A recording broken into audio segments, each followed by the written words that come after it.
જેમ કે ભગુભાઈ એવું કાર્ય કરીને ગયા છે કે હવે બધાએ દીપાવવાનું છે અને આપણે જોઈએ છીએ દીપી રહ્યા છે બધા. તો બીજા દીકરાએ શું ભર્યું રૂમમાં? ત્રીજાએ વિચાર કર્યો કે એવું કઈક કરવું, અને એવું કર્યું કે કોઈને કીધું જ નહીં. એટલે સવારે રાજા વહેલા ઉઠ્યા, પૂજા પાઠ કરી, દાન દીધું, બ્રાહ્મણો પાસે સ્વસ્તિ વચન સાંભળ્યા. રાજમાં બધે જોયેવા કે કોઈ ભૂખ્યો સૂતો નથી ને ભૂખ્યો ઉઠે નો વાંધો નહીં. બધા રાજા નહીં કે મને પગે ન લાગો, મારે પગે લાગવાનું કે તમે મારા રાજમાં સુખી છો, હું સુખી નથી કરતો. આ બધું મારો શ્યામ કરે છે, આ બધું મારો ઠાકોરજી કરે છે. જો રાજા હોય કે શેઠ હોય, રંક હોય, કર્તુમ અકર્તુમ અન્યથા કર્તુમ ઠાકોરજી છે. હું કરું એ જ અજ્ઞાનતા, શકટનો ભાર જે સ્વાનતા. ઘણા કરતા હોય પણ એટલું બધું બોલે, એટલું બધું અભિમાન હોય કે એનો અંગીકાર ઠાકોરજી આજે નહીં, કાલે નહીં ને ક્યારેય કરતા નથી. હવે સવારે રાજા પહેલા ઓલામાં આવ્યા, ઓલાને ઉઠાડ્યો કે ઉઠ, તે શું કર્યું? તમે કોણ છો? નીકળો જલ્દી, નહીતર મારે બંદૂક લેવી પડશે. રાજા સમજી ગયા કે આનામાં કઈ રામ નહીં છે. એટલે ઓલાને બોલાવ્યો ખવાસને, ઈ કે આને અંદર નાખ, કોક જોશે તો આબરૂના કાંકરા થશે. બીજાના ઓલામાં ગયા, જેવા ગયા એવી દુર્ગંધ મારે, એવી દુર્ગંધ મારે, એવી દુર્ગંધ મારે. રાજા સમજી ગયા કે અહીંયા જવા દે. ત્રીજાને ત્યાં ગયા, ઓલો બેઠો તો અને એના રૂમમાં એટલો બધો પ્રકાશ, દીવો એને પ્રગટાવ્યો હતો, પણ દીવાના તેલની અંદર સુગંધ નાખી હતી. તો સુગંધી પ્રકાશ એટલો બધો કે રાજાએ કહ્યું કે તે શું કર્યું? તો કે 1000 રૂપિયામાંથી ને 990 તમને પાછા આપવાના. શું કીધું? 10 રૂપિયામાં દીવો લાવ્યો, તેલ લાવ્યો, વાટ લાવ્યો અને અત્તર લાવ્યો. પિતાશ્રી, તમે અમને સંસ્કાર આપ્યા છે, મને ખબર નથી મેં બરાબર કર્યું કે નહીં, પણ 990 આ પ્રજામાં આજે વાટી દઈએ કે જે રાજા થાય એના ભાવથી ને 990 રૂપિયામાં ઉજાણી કરીએ. અરે રાજશ્રી હતા, એમના ગુરુદેવ હતા રાજશ્રી. હવે આપ જ કોને રાજા બનાવો છે? તો કે જેને 10 રૂપિયામાં આટલો પ્રકાશ કરી દીધો ને ક્યાંય અંધારું ન રહ્યું, તો રાજા તો એને જ બનાવાય ને. તમારા રાજમાં પ્રકાશ આ કરશે, આ બે તો અંધારા વાળા છે. તો જે શું કહ્યું કે પેલો પીવા વાળો હતો એ પ્રવાહી સૃષ્ટિ, રાત કો ખાવો પીવો, દિન કો આરામ કરો. બીજો હતો એ કે એને કઈ કહેવાય નહીં, એના શબ્દો નથી. પણ આ ત્રીજો છે ને એ પુષ્ટિ ભક્ત છે. તો આપણને બધાએ ઠાકોરજીએ કેટલું બધું આપ્યું છે. બોલો, ભણતા ત્યારે નાની વાર્તા આવતી હતી, ખબર હોય તો વાત છે. કોણ આવશે? હા, સતત એમને બાર ઓલું ધ્યાન છે ને, એટલે મારું ધ્યાન જાય. તો કહેવાનો આશય, આપણને પ્રભુએ આટલું બધું આપ્યું છે. એક જણો મંદિરે ગયો, બીજા શેઠને આટલી ગાડી, આ રાજાને રજવાડા, આ ઉદ્યોગપતિને ઉદ્યોગ, મને જ આવો રાખ્યો. એક જણો આવ્યો, પગે ઘોડી હતી, ઘોડી મૂકી બારણે આમ ઉભો રહ્યો. મારા નાથ, તે મને હાથ, પગ, હૈયું, આંખ, નાક, કાન બધું આપ્યું. એક પગ મારો મારા કર્મ પ્રમાણે ભલે ઓછો છે પ્રભુ, પણ ઘોડીની વ્યવસ્થા કરી દીધી. અને સૌથી વધુ સારું તો એ કર્યું કે મને કામ ધંધો આપી દીધો, તો તું મને ભૂખ્યો રાખતો નથી, એટલે તારો આભાર માનવા રોજ તારા મંદિર આવું છું. ત્યારે ઓલાને એમ થયું કે આ લંગડો છે એ પ્રભુનો આભાર માને છે. ત્યારે ત્યાં એક પંડિત બેઠા હતા. એણે કહ્યું, ભાઈ આટલા બધી ઠાકોરજીને ગાળો કેમ દે? એક કામ કર, તારી કિડની આપી દે તો આ શેઠ છે ને એની બધી મિલકત તને અપાવી દઉં. શેઠની કિડની જીપે છે. એ કે પછી હું શું કરું?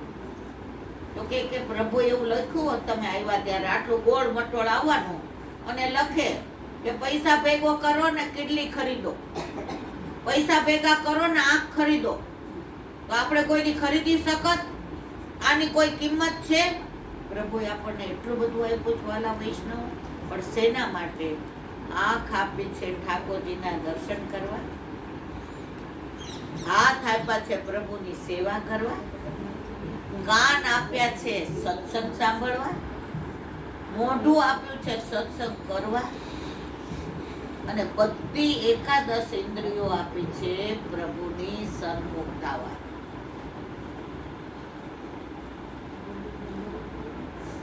જો વલ્લભે આપણને આ બધી 550 વર્ષ પહેલા નિંબાકાચાર્ય થઈ ગયા, મધ્વાચાર્ય થઈ ગયા, રામાનુજાચાર્ય થઈ ગયા, શંકરાચાર્ય થઈ ગયા, પણ કૃષ્ણને ઓળખાવનારો તો એકલો મારો વલ્લભ જ થયો. એ કયો કૃષ્ણ? 11 વર્ષ ને 52 દિવસનો. ભાગવતમાં ક્યાંય દાન લીલા નથી હો વાલા વૈષ્ણવ, ક્યાંય હોરી લીલા નથી, ક્યાંય માન લીલા નથી. આ બધું મારા વલ્લભે કીધું કે આ પુષ્ટિ પુરુષોત્તમ આવો છે, એનું માધુર્ય આવું છે, એનો રસ આવો છે, એનું સામર્થ્ય આવું છે. ઓલી ગોપી ગોકુળમાં ઓલા ટીલા ઉપર બેસીને આમ તપ કરે, આંખો બંધ કરે, તો નારદજી નીકળ્યા. નારદજી કે સાક્ષાત પુષ્ટિ પુરુષોત્તમની પાછળ દોડે છે, આના ચીર ખેંચે છે, આનું માખણ ચોરે છે. ઈ તો એક મળી બેટી ગોપીઓ કેટલી જબરી કે ઈલાબેન જેવી કે જળ ભરવા જાય તો ઊભી રહે, ચડાવ હાલ તો માખણ દઈશ, ને તો આજ માખણ મારા ઘર નહીં મળે. તો આટલો મોટો ઘડો ઠાકોરજી હામો જોયો. ગોપી આટલો મોટો ચડાવવાનો ચડાવો છે કે નથી ચડાવો? નહીં તો માખણ. ના ના હું ચડાવું, પણ કેટલું માખણ દઈશ? તો કે એક ઘડાનું આટલું હોય, હજી મારે 10 ઘડા ભરવાના બાકી છે. ઠાકોરજી કે 10 લોંદા દઈશ? તો કે આ. તો કે ગણતરીમાં ગોપી તું ભૂલ કરે તો એના કરતા એક કામ કર, માખણનો ઈ લોંદા માટે છે ને તું આ રજ છે ને માટી એનું એક ટીલું કરી દે. ગોપી કે હારું. કે પાછું અહીંયા બેસુક તારી હારા હોય કે ભેગો હાલ, રસ્તામાં થાક લાગે તાર ઉપાડવાનું નહીં. ઠાકોરજી કે તો ઠાકોરજી પાછળ પાછળ અને ગોપી આગળ આગળ. તો નારદજી કે પ્રભુ તમે તમારા ભક્તોની પાછળ કાં હાલો છો? ઈ કે ભક્તોની રજ ઉડે ને નારદ, મારામાં 14 બ્રહ્માંડ બિરાજે છે. એ 14 બ્રહ્માંડ પવિત્ર થઈ જાય ને એટલે હું મારા ભક્તની પાછળ ચાલું. આ પુષ્ટિ પુરુષોત્તમ છે. તોલી ગોપી તો આમ કરે. બીજી ગોપી કે લાલા આ ચોકી ક્યાં મૂકી આવો? ઈ કે ગોપી માખણ. ઈ કે મૂક્યો તો ખરો, પછી આપીશ. ગોપી મૂકી આવે, ઠાકોરજી એને માખણ આપે. ઓલી તો તપ કરતી હતી. તો નારદજીએ પૂછ્યું 2 વાર, ગોપી કોના માટે તપ કરસ? ગોપી કોના માટે તપ કરસ? 2 વાર તો ગોપીએ જવાબ ન આપ્યો. ત્રીજી વાર કે નારદ તમે પણ હું કામ ને અમને પૂછો છો? તપમાં ઈ કે ભંગ પાડ્યો. તો કે પણ તારા ઘરે તારા પાસે પુષ્ટિ ઈ કે તને સમજણ ન પડે. નારદ તમે તમારી વાત અહીંયા નહીં, તમને આ બધી. ઈ કે ના ગોપી આજ તો કેવું પડે, કેને કેમ તપ કરતી, કોનું કરતી? ઈ કે આ તમારા કાળિયાનું. ઈ કે શું થયું તને? ત્યાં તો ઉપરથી બ્રહ્મા ને નારદ ને શંકર ને બધા આમ જોવા માંડ્યા કે નારદજી ને જવાબ શું આપશે ગોપી. બધાને એ જો તમે જેટલા કીર્તનો કરશો ને એમાં બધામાં કુસુમન વૃષ્ટિ સુરપતિ કરે. કોઈ દેવતાઓનો અધિકાર નથી અહીંયા અંદર આવીને આ લીલા જુએ. અધિકાર મારો ને તમારો જ છે, બીજા કોઈનોય નથી. તો ગોપીએ કીધું ના નારદ તમને ખબર ન પડે. ઈ કે કેને ગોપી? તો દેવતાઓના બધા સુર વિમાન આપવામાં આવી ગયા, ધક્કા મારે એકબીજાના વિમાનને. કે મને તો જોવા દે કે ગોપી શું છે. ગોપી કે આ કાળિયો એટલો મારા નેત્રમાં વસી ગયો છે નારદ કે ઘરનું કામ કરવા નથી દેતો, આડો ને આડો જ આવે છે. જીતે દેખું તીતે આડો ઈ આવે, બિન બોલાએ બોલાવે. એટલે હું તપ કરું છું કે હવે થોડીક વાર ઈ મારી નેત્રમાંથી બહાર જાય ને નારદ, તો મારો મેળ પડે ને મારે ઘરકામ થાય. નહીતર ઈલાબેન જેવી જબરી સાસુ પાછી ઘરે મને આવે ને ત્યાં રસિયા ને સાસ લડે ગીરે મેરી નણંદ લડે ગીરે, કાના પિચકારી મત માર મેરે ઘર સાસ લડેગી. સાસ ડુકરિયા બડી મેરી કોટી ગારી